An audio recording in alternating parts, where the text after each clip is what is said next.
ठीक है दोस्तों, आज से अपन शुरू करने वाले हैं major literary periods. Major literary periods ये कैसे कैसे पढ़ेंगे मैं सारा बताऊंगा आपको। ये छोटी क्लास रहने वाली है आज की, जो है 5-10 मिनट की, जिसमें मैं केवल आपको ये रफली आइडिया दूंगा कि हम इसको कंटिन्यू कैसे करेंगे। ठीक है, देखो मेजर लिटरेरी पीरियड्स में हमें कुछ 7-8 पीरियड्स पढ़ने होते हैं, जिनको मैं डेट वाइज याद कराने की कोशिश करता हूँ, क्योंकि अगर ये याद नहीं होते हैं आपको डेट वाइज तो इसमें थोड़ी सी समस्याएं रहती हैं। इसलिए आपको डेट वाइज याद रहेगा तो आपको किसी भी कोई भी फेमस पोइट है या फेमस क्रिटिक है या फेमस ड्रामेटिस्ट है या फेमस नॉवेलिस्ट है, कुछ भी है तो उसको एज से जोड़ करके पढ़ा जाता है। ठीक है, तो इसमें सबसे पहले आता है old English period. Old English period, ठीक है। फिर आता है middle English period. Middle English period, ठीक है। इसको ओल्ड इंग्लिश पीरियड को एंग्लो सैक्सन भी बोल देते हैं। इसको मिडिल वाले को चौसेरियन भी बोल देते हैं। जोफ्री चौसर हुआ था ना, बड़ा राइटर, उसके नाम से। फिर यहाँ से शुरू होता है अपना असली मामला। तो एक है रेनेसा आता है, और ये हो जाता है, मैं बताता हूँ आपको, 450 से 1066 तक। ये 1066 से लेकर के कुछ 1360 या 1400 के आसपास तक, मोटा मोटा रफली देखें तो आप 1450 या 1500 तक मान सकते हो, कोई दिक्कत नहीं है। ठीक है, रेनेसा है। फिर नियो क्लासिकल है। नियो क्लासिकल,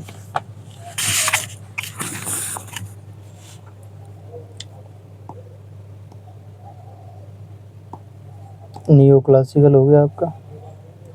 नियो क्लासिकल के बाद आपका ये जाता है रोमांटिक। तो फिलहाल तो मेरा जो जोर है वो इस पे रहने वाला है कि रेनेसा था 1558 से 1660, इसको याद कराने पे। नियो क्लासिकल रहता है 1660 से, और लगभग आप 1800 तक इसको मान सकते हो। 1798 भी बताते हैं, मतलब इसमें कई सारी डेट चलती हैं, और 89 भी बता देते हैं, और 1800 भी मान लेते हैं मोटा मोटा। और फिर है अपने रोमांटिक। रोमांटिक अपना जब ये ख़त्म हो जाता है उसके तुरंत बाद शुरू हो जाता है 1798, मतलब जहाँ भी इसको ख़त्म कर दोगे वहाँ से इसको शुरू कर लेंगे। 1798 से लेकर के 1837 तक। ठीक है, और रोमांटिक के बाद जो एज आता है वो आता है विक्टोरियन। विक्टोरियन चलता है 1837 से 1901। उसके बाद आता है मॉडर्न, और उसके बाद पोस्ट मॉडर्न। मॉडर्न एज और पोस्ट मॉडर्न एज, इसको ले लेते हैं हम 1901 से लेकर के 1945 तक, और इसको ले लेते हैं 1945 के लेकर आज तक। नाम लिख दो यहाँ पे। अच्छा, ये पढ़ना क्यों ज़रूरी है? पहले तो इससे बनता है बेस।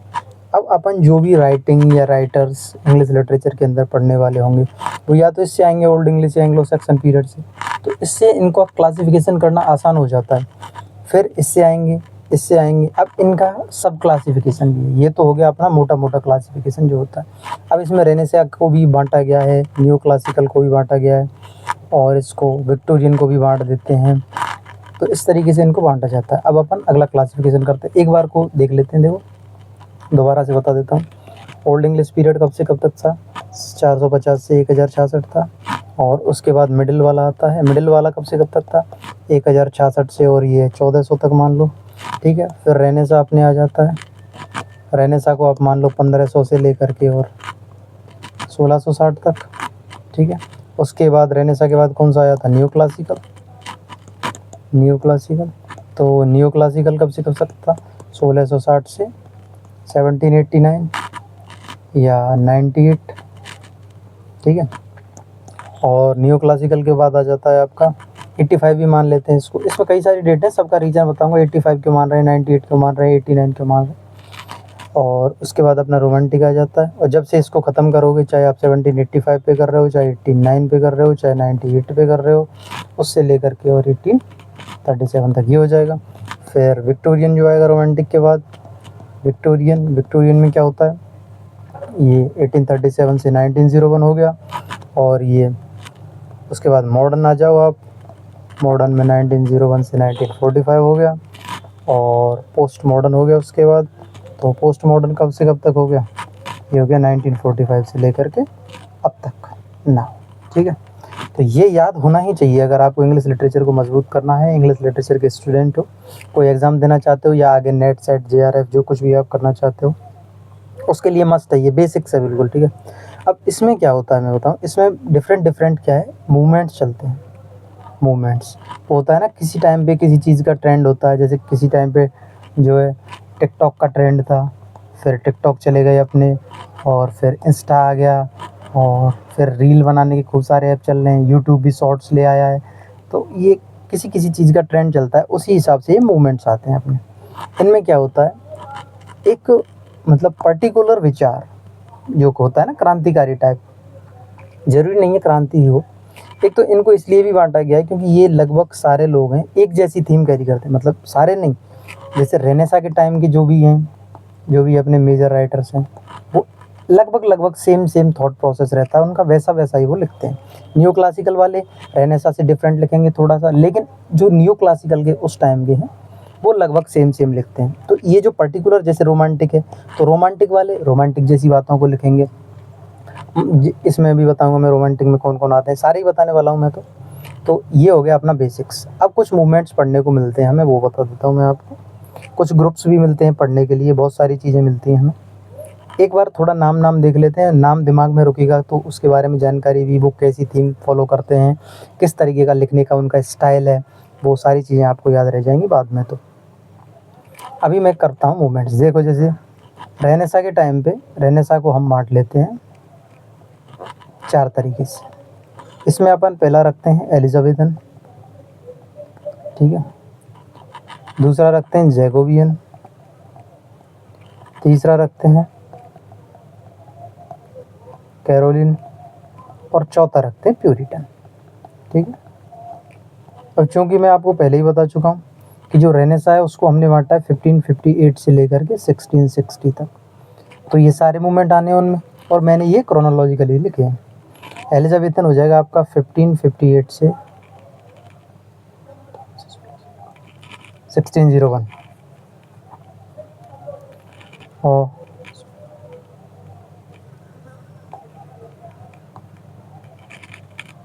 ठीक है। और ये हो जाएगा जैकोबियन 1603 है, ये 1603 से 1625,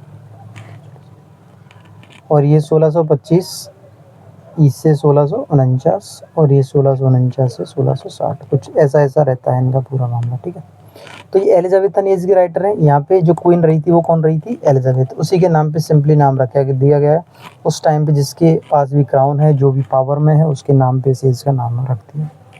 जैकोबियन, इस टाइम पे जेम्स था राजा, जेम्स फर्स्ट।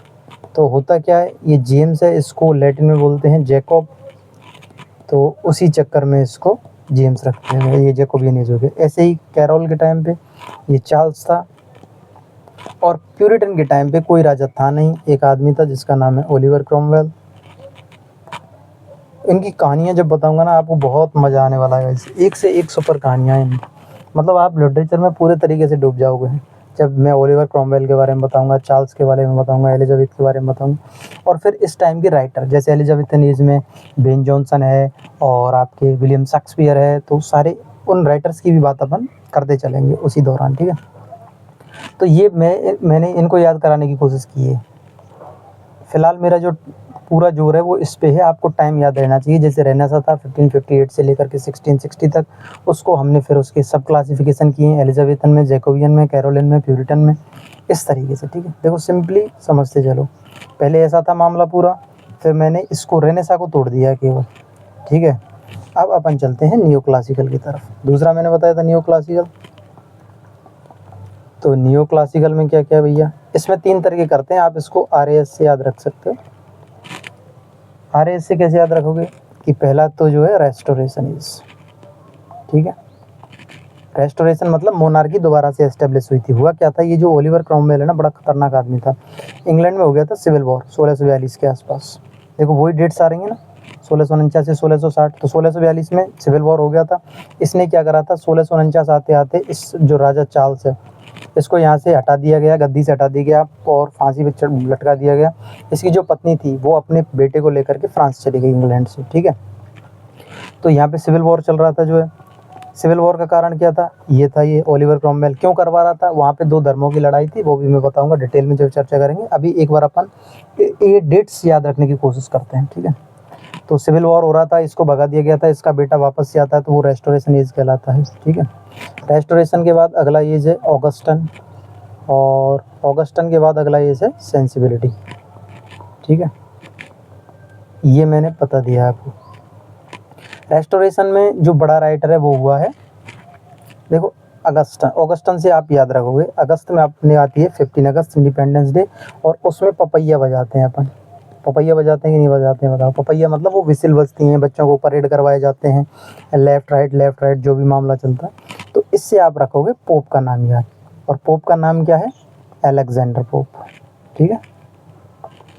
तो पोप कौन से एज का बड़ा राइटर है, ऑगस्टन एज, याद रखवा दिया है। जब 15 अगस्त को क्या आता है आपकी, वो आती है इंडिपेंडेंस डे, तो पपैया बजाया जाता है, विसिल बजाई जाती है, तो उसी दौरान आप अलेक्जेंडर पोप ऑगस्टन ये याद रख सकोगे। ऑगस्टन कब आ रहा है, RAS में, ए से ऑगस्टन आ रहा है, एस से सेंसिबिलिटी आ रहा है, आर से रेस्टोरेशन आता है। अच्छा, रेस्टोरेशन में कौन हुआ है फिर, रेस्टोरेशन का आपको खुद से ध्यान रखना पड़ेगा, जॉन ड्राइडन, काफ़ी बड़ा नाम है, अच्छे से याद रखना है। सेंसिबिलिटी में आपको याद रखना है सैमुअल जॉनसन, सैमुअल जॉनसन, ये मतलब मोस्ट प्रोमिनेंट राइटर है। इनके नाम पर ही रेस्टोरेशन एज को क्या बोलते हैं, age of Dryden. Augustan age को क्या बोलते हैं, एज ऑफ पोप। सेंसिबिलिटी को क्या बोलते हैं, एज ऑफ जॉनसन। इन तीनों के नाम पर ये एज के नाम भी चलते हैं नियो क्लासिकल में, ठीक है। और भी हैं राइटर्स, लेकिन ये प्रोमिनेंट राइटर्स हैं, इसलिए मैंने बताया इनके नाम पे इसका जो क्लासिफिकेशन भी हो रहा है, ठीक है। नियो क्लासिकल के बाद आता है अपना रोमांटिक। रोमांटिक में ऐसा कुछ है नहीं मामला, इसमें सिंपली आपको 5-6 नाम याद रखने होते हैं, वो मैं जनरली बता देता हूँ। जो ये नियो क्लासिकल कब से कब तक चलता है, ये चलता है 1660 से लेकर के, और 1660 से 1700, 1700 से 1745, और 1745 से वही 1785 या 89 या 98। होता क्या है 98 में, यहीं याद रख लेना आप, 1798 में दो बड़े कवि हैं अपने, एक तो है एस टी कोलरिज, ठीक है, और एक है अपने विलियम वर्ड्सवर्थ। इनका एक मतलब दोनों का कलेक्शन आता है, उसका नाम है लिरिकल बैलेड्स, ठीक है। ये कलेक्शन आता है इनका 1798 में, और इसी से जो है इसकी शुरुआत मानी जाती है, ठीक है। अब मैं उस चक्कर में नहीं पड़ रहा कि इसमें 22 पोइम थी, और किसने 18 लिखी, किसने 19 लिखी, किसने 23 लिखी, मतलब जो भी है पूरा बात नहीं बता रहा हूँ मैं, केवल इतना याद रखना है 1798 में एक कलेक्शन आता है एस टी कोलरिज और विलियम वर्ड्सवर्थ का, जिसका नाम क्या है, लिरिकल बैलेड्स। ये है। रोमांटिक एज में जो नाम याद रखने हैं वो लगभग सबको याद होते हैं, नहीं याद हैं तो कर लो, देखो कुछ नहीं इसमें, वर्ड्सवर्थ है, और ये एस टी कोलरिज तो आपने नाम सुन ही लिया दोनों ही, और जॉन कीट्स है, ठीक है, और पी.बी. शैली है, और साउदी है, और कौन है, वर्ड्सवर्थ हो गया, कोलरिज हो गया, कीट्स हो गया, शैली हो गया, ठीक है। यही मोस्ट राइटर, मोस्ट मतलब जो है रोमांटिक एज को बढ़ाने वाले, जिन्होंने बहुत अच्छा लिखा है रोमांटिक एज में, पॉपुलर नेम जो मैं बता रहा हूँ वो है, ठीक है। और अपन बात कर लेते हैं, रोमांटिक के बाद आती है बात, चौथा ग्रुप बनता है अपना विक्टोरियन का, ठीक है। इसके बाद बनता है मॉडर्न का। विक्टोरियन का 1837 से 1901, इस दौरान कौन रानी रही थी, क्वीन विक्टोरिया रही थी।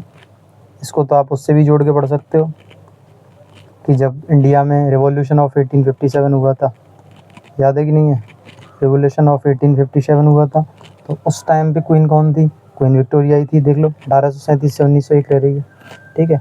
उसके बाद अपने आता है मॉडर्न पीरियड। मॉडर्न पीरियड जो है ये वर्ल्ड वॉर, जो पहला वर्ल्ड वॉर है ये हुआ था 1914 से 1918।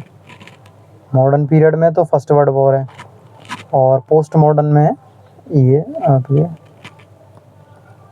पोस्ट मॉडर्न में क्या है, पोस्ट मॉडर्न में है आपके और सेकंड वर्ल्ड वॉर। ठीक है, ये हुआ था 1939 से लेकर के 1945 तक। तो इसमें कैसी रचनाएं आती हैं मैं बता देता हूँ। इसमें वो आती हैं जो हमारा मोह भंग करने वाली होती हैं, ठीक है, डिसइल्यूजनमेंट वाली आती हैं, और जो है हमारा संसार के प्रति जो लगाव है उसको ख़त्म कर देती हैं। उसको ख़त्म इसलिए कर देती हैं क्योंकि इसमें क्या है, लोगों ने देख लिया था वॉर, और जब लोग वॉर देख लेते हैं तो उनको समझ में आ जाता है कि भैया जो है कुछ नहीं है, इसमें कभी भी ख़त्म हो सकते हैं, और जो है ह्यूमन सिविलाइजेशन की कोई जो है प्रॉपर वैलिडिटी है नहीं, कभी भी अपने लिए नुकसान हो सकता है। ठीक है, तो ये सारी बातें हो गई अपने। ठीक है, मैंने आपको पहुंचा दिया पोस्ट मॉडर्न तक। अब अपन वन बाय वन इनको सबको डिस्कस करने वाले हैं कि इसमें कौन सा राइटर है, कौन सी राइटिंग है। ठीक है, आज की क्लास यहीं पे अपन रोकते हैं अपनी, और अगली क्लास जो आएगी वो आपकी इसी बारे में आएगी।